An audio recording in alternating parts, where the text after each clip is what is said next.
rayuwa ta kunye mini komi. Salis B. Masoya na rayuwa ta kunye mini komi. Me zan na biya ku ko da yaushe tunanina.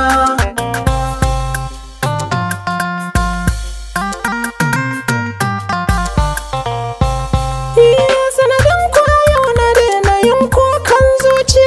Kullum fara'a cikin zukata ba kunci.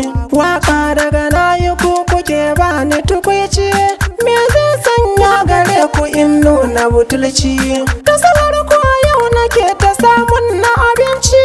Burin ku a koda yaushe in zan mawadaci.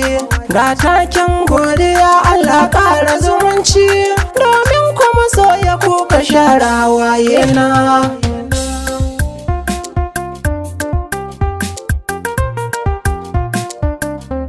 Masoya da ta gare ni ba ƙarya nai ba. Kalmar ga ta Hausa ne fa ban mantawa ba. Duk mai nema ba za ya taɓa rasawa ba. Shi mai haƙuri ba zai rashin yin dacewa. Na san kun san hakan tun lotan banzo ba. Kullum nazari nake ina kuma daɗa duba. Ina tuna baya lokacin can ban kai ba. Har yaushe za na zo na burge masoyana.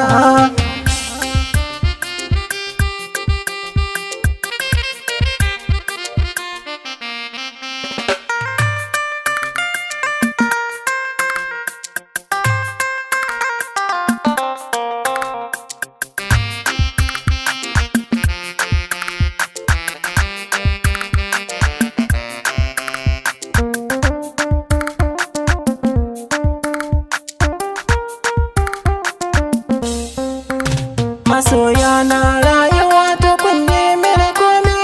Me zan na biya ku ko da yaushe tunani na. Allah na yi godiya gare ka makagina. Kai baiwa garanta waka sarkina. Sannan kai salar na burge masoyana.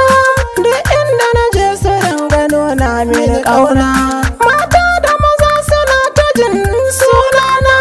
Wasu kuma burinsu bai wuce su yi ganina. Suleiman mai jama'a na gaida masoyana. Mata da maza don kun yi nuna mini ƙauna.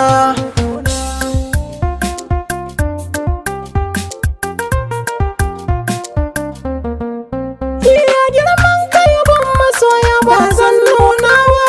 Ba zan kuma taɓa gwada ma nunawa ba. Wani wanda ya so shi wai ba zai ba shi kulawa. Ba zai mishi tanadin da za ya ji daɗi ba. Ku ne sanadin da yau na zama wani ba wai ba. Dan haka ni kan ba za na yau mantawa ba.